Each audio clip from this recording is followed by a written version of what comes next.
Karena makanan kita ini udah campur aduk, ada syubhatnya. Itu yang bikin kita susah jadi orang soleh. Mereka punya magam seperti itu karena waranya ngejaga diri dari syubhat. Jangankan dari yang haram, yang syubhat dia jaga.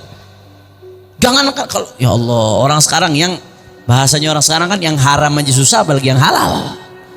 Yang haram aja susah, apalagi yang halal. Akhirnya jadiin dalil buat membolehkan yang haram. La ilaha illallah. Mereka dulu enggak. Yang halal ditinggalin kalau berlebihan, takut jatuh ke yang haram. Bukan sebaliknya. Makanya jadi orang-orang saleh, jadi kekasih-kekasihnya Allah. Di antaranya dari makanannya, ya ikhwan. Di sini diceritakan ada seseorang mau ziarah, ada seorang wali, Alhamdulillah, mau ziarah. Ketika sampai ke rumahnya ini wali, lihat ada anak muda. Ini anak muda alaihi simal mutakabbirin. Anak muda ini ada gayanya songong. Ini anak muda gayanya songong, sombong, gayanya sombong betul, sengak, songong. Akhirnya ini orang yang datang ke rumah wali itu salam ke anak muda tadi, assalamualaikum, nggak dijawab, saking songongnya, sampai salam dia nggak mau jawab. Akhirnya dia nanya, ini siapa nih, anak siapa? Ini songong bener siapa nih? Siapa nih songong banget? Itu anaknya syekh yang ente mau sowanin, yang ente mau datengin, anaknya kiai, anaknya wali yang ente mau datangin, ibnu syekh. Kok sombong begitu ya, gak ada akhlak, sombong betul, luar biasa. Gak lama ketika mereka nunggu, syekhnya keluar. Syekhnya tawadhu orangnya, akhlaknya luar biasa, tawadhu ini syekh. Akhirnya begitu melihat syekhnya tawadhu, ini kok antara bapak sama anak kayak sama sumur, kayak langit sama sumur ini, bainal masyriq wal maghrib. Bapaknya tawadhu luar biasa, anaknya songongnya nggak ketolongan. Kok bisa begini?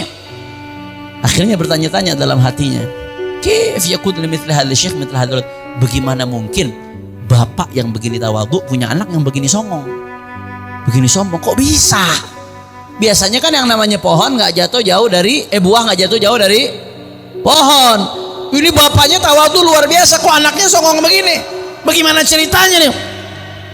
Akhirnya katanya disebutkan, ditanya, wahai syekh, kenapa kok anak antum seperti itu? Ini syekh bilang, la ta'jab, ini gak usah heran. Aku pada suatu hari pernah aku lapar nggak, beberapa hari nggak ada makanan. Akhirnya aku terpaksa ngabarin ke salah satu budakku, Jari. Nah, ini budak akhirnya pergi ke rumah sultan.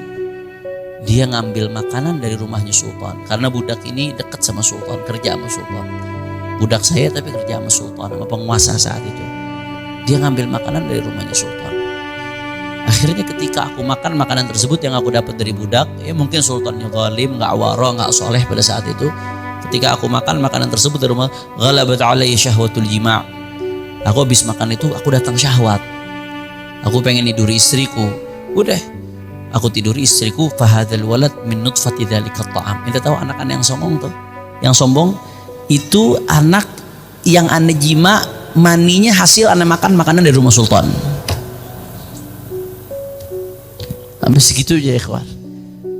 Gara-gara ada makanan syubhat sampai berpengaruh ke maninya, sampai berpengaruh anaknya begitu gede jadi anak yang songong, sombong, akhlaknya jelek, pengaruh makanan. Makanya Sayyidina Syekh Abdul Qadir Al-Jilani qaddasallahu sirrahu radhiyallahu an itu mengatakan, kalau kalian mau punya anak soleh, kata Syekh Abdul Qadir, ya jaga makanan, jaga makanan dari ente masih muda, kemudian ente nikah, khususnya setelah nikah, jaga betul, jangan sampai kemasukan yang haram, apalagi pas hamil.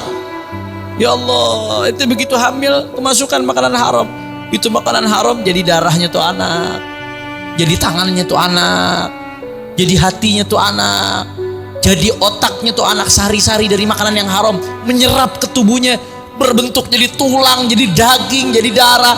Bagaimana mau baik? Bagaimana nggak jadi bajingan tuh anak begitu gede? Gimana nggak brengsek tuh anak begitu gede? Ente empanin, ente bentuk tubuhnya dari barang yang haram. Mudah-mudahan Allah selamatkan kita dari yang haram, insyaallah. Allah selamatkan kita, anak-anak kita dari makanan yang haram. Allah berikan kita kelapangan rezeki dari yang halal. Amin ya rabbal